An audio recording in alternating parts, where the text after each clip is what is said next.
Saudi আরবে থাকাকালীন বাংলাদেশি যুবক দেলোয়ার হোসেন প্রথম মাশরুম খান। এরপর দেশে ফিরে তার মনে খামার গড়ার স্বপ্ন জাগে। পরে বাণিজ্যিকভাবে মাশরুম চাষ শুরু করেন।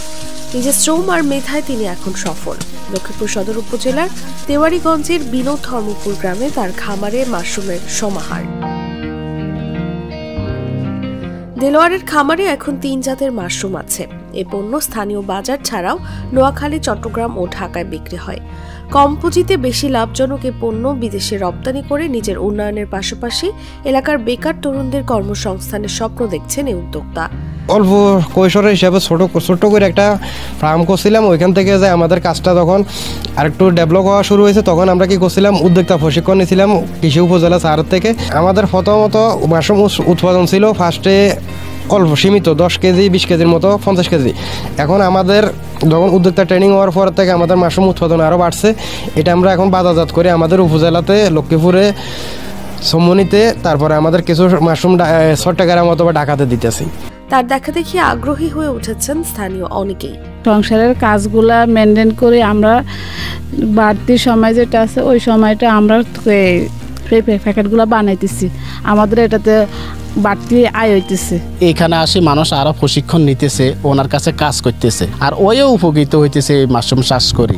বাড়ির পাশে গড়ে তোলা দেলোয়ারের খামারে গিয়ে দেখা গেছে এখানে কাঠ, খড়, গমের ভুসি, ক্যালসিয়াম চুন ও পানির মিশ্রণে তৈরি করা হচ্ছে মাশরুম তৈরির প্রথম ধাপ। পলিথিনে মোড়ানো প্যাকেটে গর্ত করে প্রথমে প্লাস্টিকের সাদা মুখ লাগিয়ে এসব ভর্তি করা হয়। পরে জীবাণুনাশক মেশিনে 24 ঘন্টা রাখা হয়। এরপর এসি রুমে থাকা ল্যাব ঘরের টেস্ট টিউবে মাদার টিস্যু দিয়ে 28 দিন রাখা হয়। পরে মূল খামারে সারিবদ্ধভাবে ঝুলিয়ে রাখা হয় প্যাকেটগুলো। এতে পলিথিনগুলো ভেদ করে বেরিয়ে আসে ছোট বড় মাশরুম। প্রতিদিন উৎপাদিত 20 থেকে 25 কেজি তুলে বাজারজাত করা হয়। প্রতি কেজি মাশরুম 200 থেকে 250 টাকায় বিক্রি হয়। আশেপাশের অনেকেই মাংস, স্যুপ ও সবজি হিসেবে কিনে খেতে পছন্দ করে। আমরা এখান থেকে মাশরুম নিয়ে ভাজি করে খাই বা মাংস দিয়ে রান্না করি। মাশরুম খুব ভালো, সুস্বাদু খাবার, খুব মজা। আমরা আগে জানতাম না মাশরুম কি, এখন মনে করি না আমরা নিজেও খাইতেছি, সবাই নিতেছে, সবাই খাইতেছে। এটা খুব ভালো জিনিস। লক্ষ্মীপুর সদর উপজেলা কৃষি কর্মকর্তা মোহাম্মদ হাসান ইমাম বলেন, মাশরুম ঘিরে সম্ভাবনা দেখা দিয়েছে। আগ্রহীদের প্রশিক্ষণ সহ যাবতীয় সহযোগিতা দিতে আমরাও কাজ করছি। মাশরুম উৎপাদনে যে যন্ত্রপাতিগুলো প্রয়োজন সেই যন্ত্রপাতিগুলো ইতিমধ্যে সরবরাহ করা হয়েছে।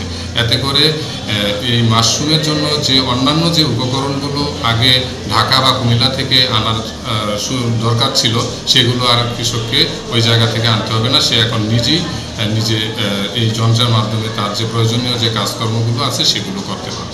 কৃষক স্থানীয় যে বাজারগুলো আছে সেই বাজারগুলোতে এই মাশরুম ইতিমধ্যে বিক্রি করতেছে এবং প্রতিদিনই প্রায় 8 থেকে 10 কেজি মাশরুম সে এখন সেই তার খামার থেকে সংগ্রহ করতেছে এবং সেটা বাজারে, স্থানীয় যে বাজার আছে সেই বাজারে বিক্রি করতেছে।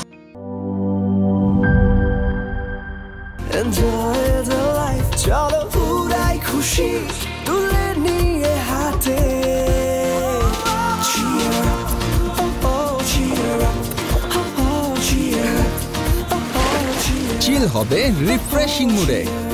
চিয়ার আপ, চলো উড়াই খুশি।